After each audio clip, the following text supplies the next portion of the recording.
Tonight, we open the lid on one of the most chilling punishments ever imagined. This is episode 6 of the worst medieval punishments of history.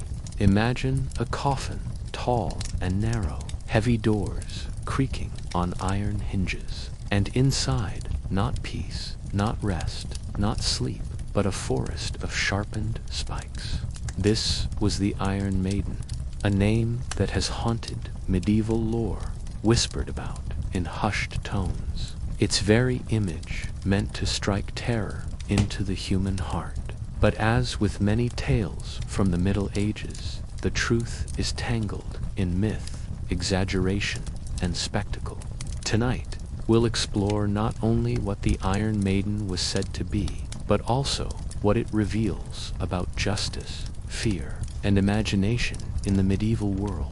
Before we wander into that grim past, if you find these quiet histories worth listening to, consider leaving a like on this video, and tell me in the comments where you're listening from, and what time of night it is for you right now. It's always fascinating to imagine all of us together, in different corners of the world, connected by a single story. Now, dim your screens, get comfortable, and let's drift into history together. The Iron Maiden was described as a human-shaped coffin, taller than a person, forged entirely of iron. When opened, it revealed 2 heavy doors, their insides lined with sharp spikes, pointing inward. The victim would be placed inside, the doors swung shut, and the spikes pressed into their body. Not enough, they said, to kill instantly, but just enough to pierce the skin, to hold the victim in place, and to let pain seep slowly, hour by hour.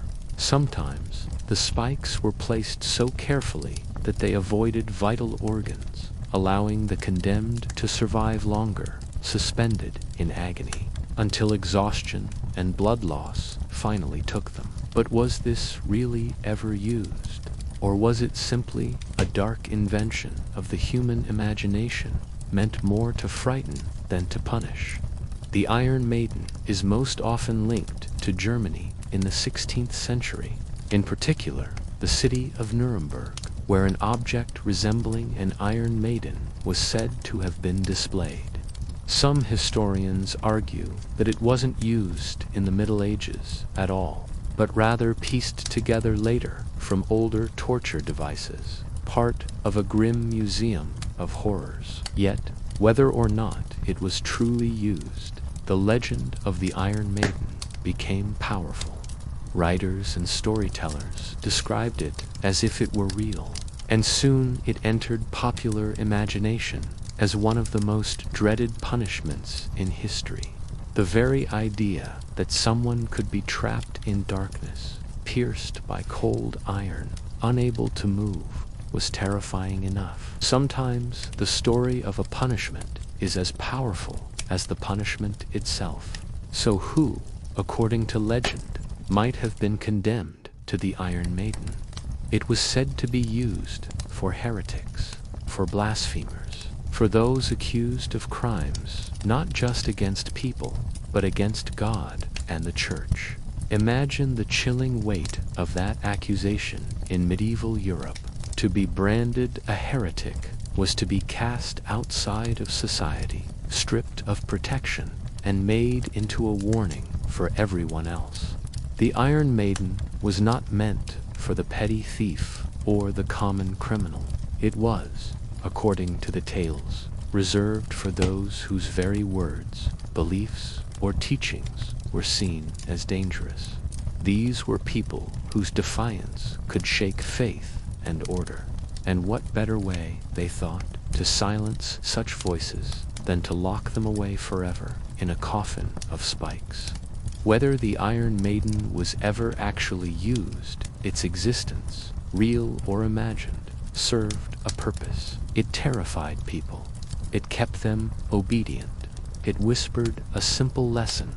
Some thoughts are too dangerous to speak aloud. This was punishment not only of the body, but of the mind, Because even if no one ever truly suffered inside its iron embrace, the fear of it alone was enough to make people bow their heads, lower their voices, and stay in line.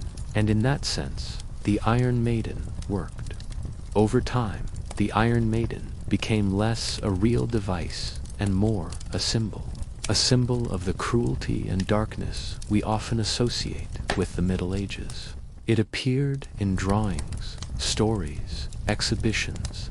It captured the imagination of people fascinated by torture, even long after the medieval period had ended. And perhaps that's its greatest punishment of all, to remain in our minds centuries later, haunting our vision of history. So now, as you drift toward sleep, imagine the Iron Maiden not as a device of iron, but as a story forged from fear. A coffin with no rest, a prison with no escape, a tale sharp enough to pierce centuries of memory.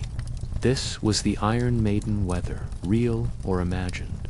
It reminds us how punishment is never only about pain. It is about power. So now, as you drift deeper into rest, let the whispers of iron and shadow fade. For tonight, we close the coffin of spikes. But when we return, our journey will take us to something even more dreadful. The breast ripper, a device crafted to scar and silence. Until then, rest easy. Let the fear of iron fade into silence, and let the past rest for tonight. Tonight, we open the lid on one of the most chilling punishments ever imagined. This is episode 6 of the worst medieval punishments of history. Imagine a coffin, tall and narrow, heavy doors creaking on iron hinges, and inside, not peace, not rest, not sleep, but a forest of sharpened spikes. This was the Iron Maiden,